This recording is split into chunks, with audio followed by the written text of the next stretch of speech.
Easy meals, easy meals. You know I'm all about those fast, healthy, simple meals. We're gonna use some frozen butternut squash with some fresh ingredients and make a tasty, easy sheet pan. I'll show you how to do it. Here we go.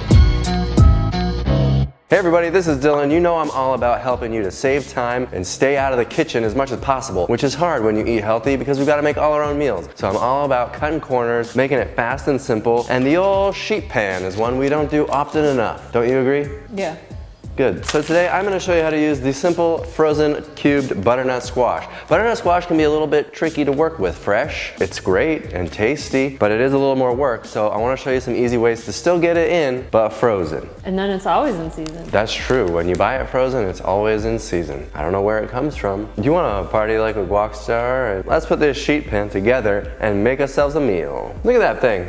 All right, let's get this sheet started. So like I said, we've got a few simple ingredients. We're gonna do a little bit of chopping. We got some fresh clementines that are gonna be part of our sheet pan. It's gonna be very interesting. As we go, of course, if you don't like any of these items, please keep in mind, this is a blank canvas. You can switch out anything for other things you like. You don't have to be like, oh, I don't like that. What can I switch it for? Anything you like. That's the great thing about our recipes. If you don't like something, pretty much anything goes. Everything we make is very forgiving. This is no exception. We're making a sheet pan that goes great served over your starches, whatever. So let's start with a little dressing. So I'm gonna try it in our darling little bullet blender. If you did this whole thing in a Vitamix, it wouldn't blend well. We're using this. We're going to use some simple little clementine oranges, cuties, but I've got my zester. You don't have to take the zest, but it adds a nice citrusy flavor to the dressing. So I'm gonna zest with this zester here, then the rest will just peel, okay? So we're gonna put 2 little cutie oranges in. There we go, there's one.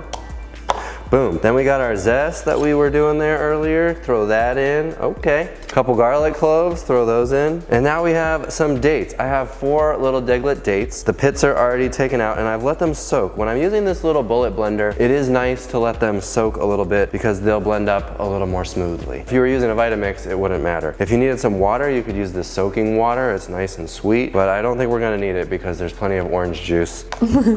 I could have gone with the bigger size, but I thought I'd fit it in here. We'll see what happens. Now let's throw in a little apple cider vinegar, a couple tablespoons, whatever. Likewise with the Dijon. I like to do the cider vinegar first because then this little cup is wet, and if you're measuring, which I very rarely do, it will come right off the cup. Look how clean that thing is because it was a little wet. Not quite as clean the second time around. 2 teaspoons.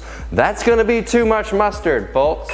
So much for your clean spoon, Dill. Another nice touch here is a little bit of fresh rosemary. I've got a sprig or so, that's probably plenty. I think I took too much off the bush. That's probably good. Rosemary is pretty strong. You don't wanna overdo it. And I like to give it a little shake if it needs a little help.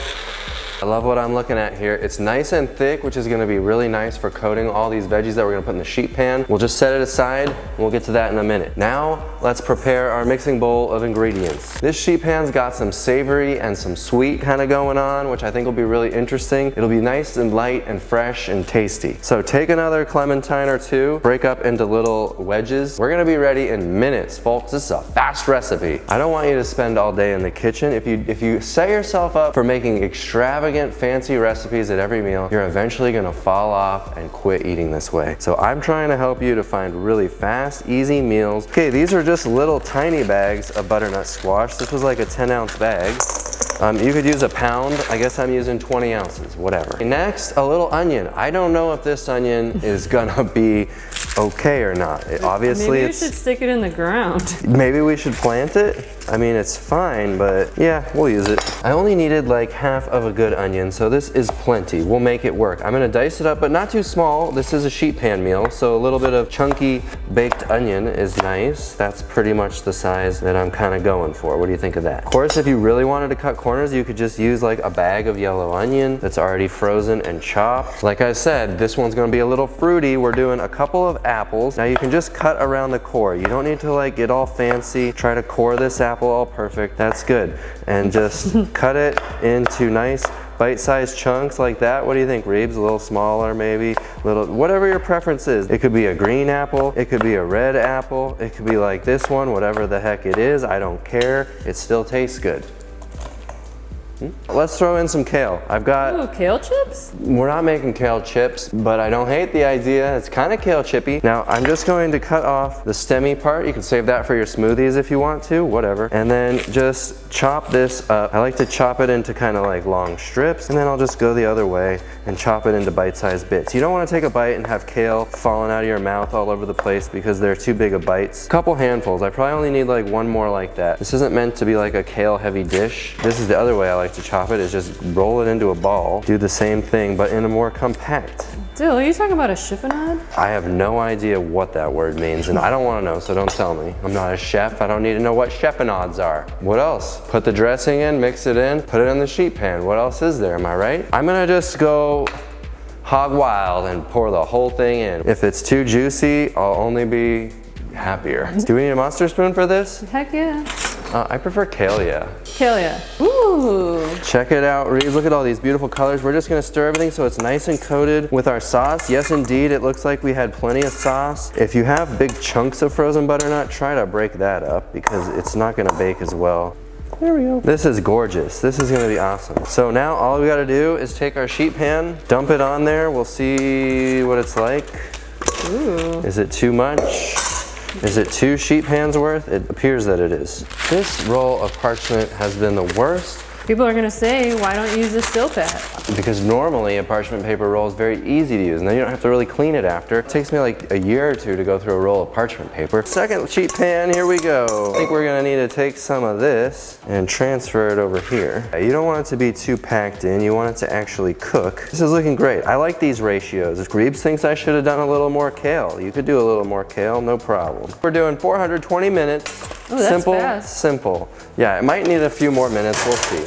And there we go, y'all. How much time did we spend prepping that meal? Like 8 minutes? Very fast. Now you just gotta wait around for it in the oven. This is how you gotta cook. If you're gonna be making fancy, extravagant recipes at every meal, you are gonna get sick of it. You're gonna hit the burnout and you're gonna stop eating this way. So you've gotta make it really fast and simple. And then when you do have some recipes that you like, put them on the door. We just put out a really cool little meal rotation that's got recipe cards that you can cut out, put them right on your door. Boom. Now you've got a quick, easy reference. You can plan your whole week of meals in advance without having to really do much thinking. All of our recipes use really easy ingredients. Just make it fast and simple. And that's what I think works for a lot of people. Our audience tells us so. I mean, your audience told you so there. But there? Yeah.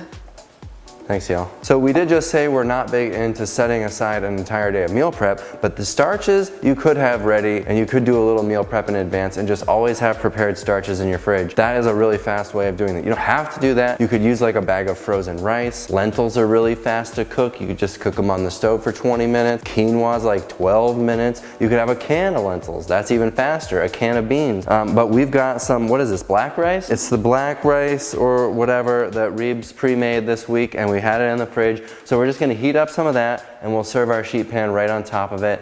Boom, meal. I made that for a different meal and I just made sure to make a lot of extra. Starches don't get old. That's why we always have some cooked potatoes in the fridge, lentils or rice. I've been really using a lot of the frozen rice lately because it's just so handy. It saves a lot of time. We don't need to heat up all of this, so let's just take out a couple bowls worth. Here we go. Oh. Reeves, this is looking nice and smelling good too. Throw it on top. Is that how the chefs do it? Uh-huh. Just goes right like that? Yeah. Now you've got your starches, even the butternuts. This is starch on starch with some fruitiness, that delicious dressing. You didn't even burn your mouth. It's literally, I can see it steaming. Somehow it didn't burn. I can't explain it. That was that one burned. Really good flavor. I love it. This is so simple, easy, filling, but it tastes light. Even though it's lots of starch, you know, the things that really fill us up and keep us satiated all day has a really nice, light flavor. Ooh, this could definitely be done with some of our bottled sauce products. The sweet mustard or the sweet heat would be an awesome one. Boom, you got a meal in minutes. Don't forget to download that handy meal rotator that Reebs made for you with the cute little recipe cards to put on your pantry door. The link's down below. Thanks for watching this video. Check out more just like this one, and we'll see you on the next one. Bye.